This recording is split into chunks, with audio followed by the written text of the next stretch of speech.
the way Trump does diplomacy is very personal. That suits these countries. That's why he's there first, because they're you've got real rulers, absolute rulers, like the Crown Prince in Saudi Arabia, and you can do lots of personal business where the barriers between what's personal and what's business and what's politics are not as strong. Let's start with President Trump, though. He's touched down in the Saudi capital of Riyadh on the first leg of a short tour of the Middle East.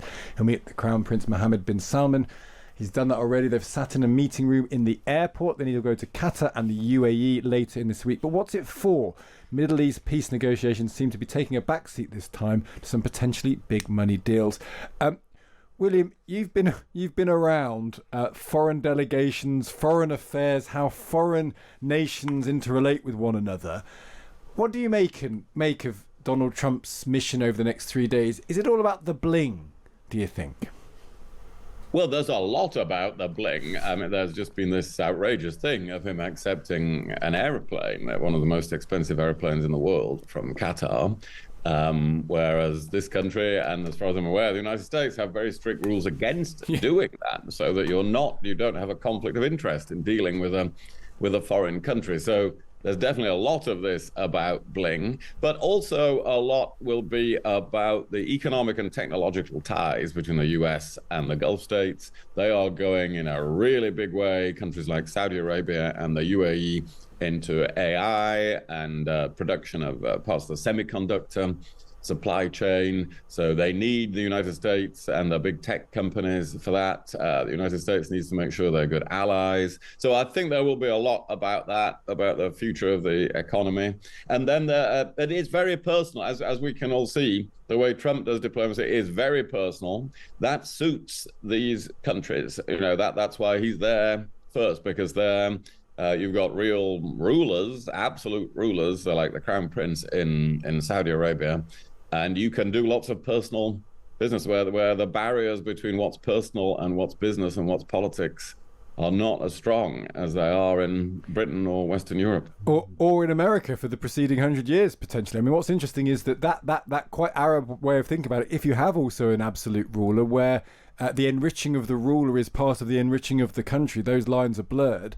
Have we got to the stage where that's just become the new normal in America? He does do cryptocurrency deals. He is trying to build golf courses across the Middle East. He is accepting a plane from the Qataris. That would have been completely insane, wouldn't it?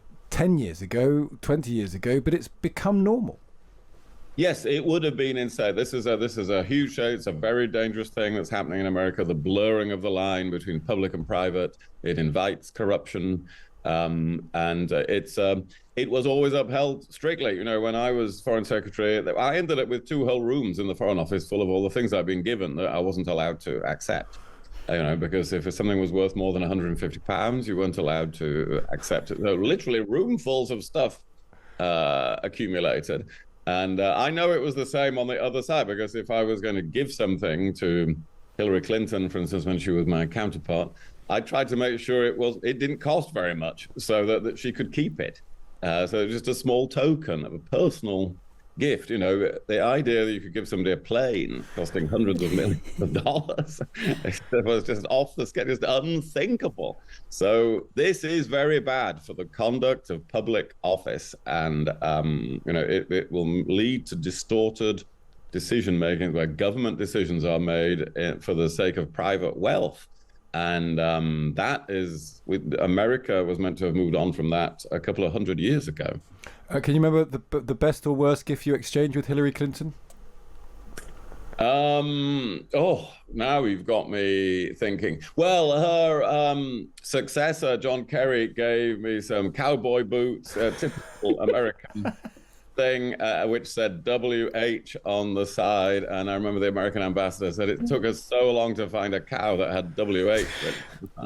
Did you keep them, William? Now, were they under £150? No, they probably weren't, so you'd have had to pay for them.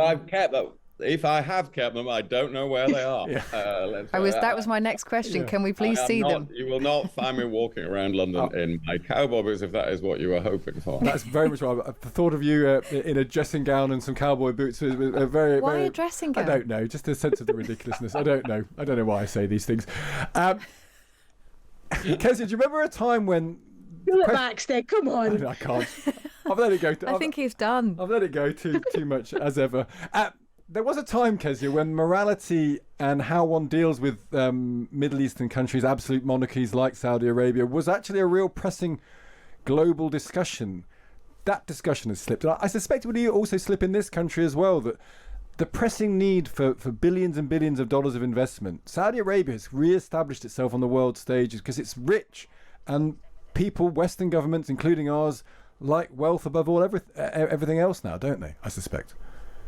So I think the normalisation of this type of kind of grand gesture and the type of relationships that we see President Trump building with leaders in this region only feels normal because it's so recurring, and we're just accepting of it now. I mean, the one bit of comfort in this is, like, it's so obviously outrageous, this hundreds of millions of pounds worth of plane that's the most expensive plane in the world. We can see it. There's a transparency about that that's welcome, that we might not have seen if it was all background deals in, crypto that we don't know about. Perhaps that's still happening as well, but at least there's that element of transparency to it. But I just can't get my head past this idea of William walking around the tat shops of York trying to find something to buy Hillary Clinton. We better reflect on what's going on with Zelensky and Putin as well. William, first with you. This idea that Donald Trump could drop in on Putin meeting Zelensky in Istanbul. Zelensky says he won't meet anyone other than Putin. I presume Putin won't go to Turkey and wouldn't meet Zelensky anyway. Are we still in the realm of this not really advancing very far, in your view? I think we're in that realm, yes. I think both sides are trying to please Trump, who is in a real hurry to get a deal, a peace deal. Unfortunately, peace deals don't happen in a hurry.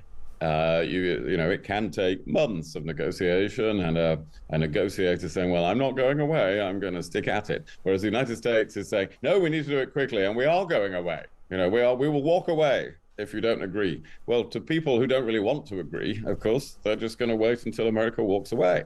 So I don't think that's, I don't think it's going to be productive.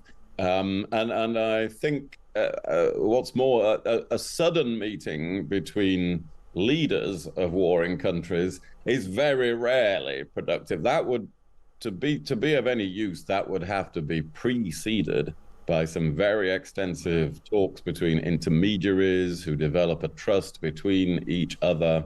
Because if you just put two leaders who hate each other in the same room, well, what are the chances they're going to walk out with all sweetness and light and agreement? Very, very small. So I'll be surprised if this week's talks lead to any breakthrough, whether or not Donald Trump calls in.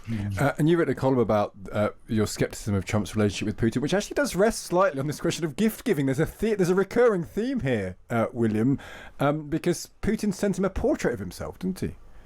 He sent him a portrait, and this again is a really unusual. He sent him a huge, flattering portrait when he was elected, and I think that's what I'm saying in the column today is, well, that's Putin working out from the beginning how you get round Trump. Flatter him, have him put something on the wall where he's always going to think, oh, that Vladimir, he really he gets me. He sent me this beautiful portrait, and it's always sitting there on the wall, and Zelensky has to compete with that. So I think and really I'm using the portrait to say, well, that sort of represents the relationship at the moment between Putin and the White House, which is to keep flattering Trump, but not to actually do what he wants. So to say, oh, yes, you're so wise, we all want peace. Yes, we'll go to these talks, we'll have talks, we'll keep proposing versions of ceasefires, but Putin isn't going to actually negotiate a worthwhile and sustainable peace with Ukraine. He is just flattering and kidding Trump, who now suspects that he's being strung along. It's an astonishing portrait. It's really obvious that he's being strung along. It's blindingly obvious that he's being strung along. And the Times reproduces the portrait with your column. It's so mad again. And Casey, this is again the new normal. Is just something I suppose we've got to live with. That Putin has sent a picture of Trump to Trump, and it's Trump standing with his arms raised in front of the Statue of Liberty and the flag of America in this sort of insanely gauche, garish, tasteless manner. The fact that a Russian president is sending that to an American president, again, 20 years ago is unthinkable. It's just, and I guess all the time, I don't know if you feel this, Keji, we're trying to reflect on what the new normal looks like. Yeah, absolutely. And you just know President Trump loves this portrait and thinks it's the most perfect, articulation of how he looks and what he represents. And we just have to kind of laugh that off and take it for what it is. I think the most significant thing that's happened in the last week is just the change in Zelensky's approach to Donald Trump feels notable to me. So this idea that he's trying to shed any sense that he's in any way unreasonable or unwilling to secure a peace. So, if he's asked to go to Turkey, he'll go to Turkey, and that I think is a really positive step forward, because it removes that sense from Donald Trump to think that Zelensky's the problem.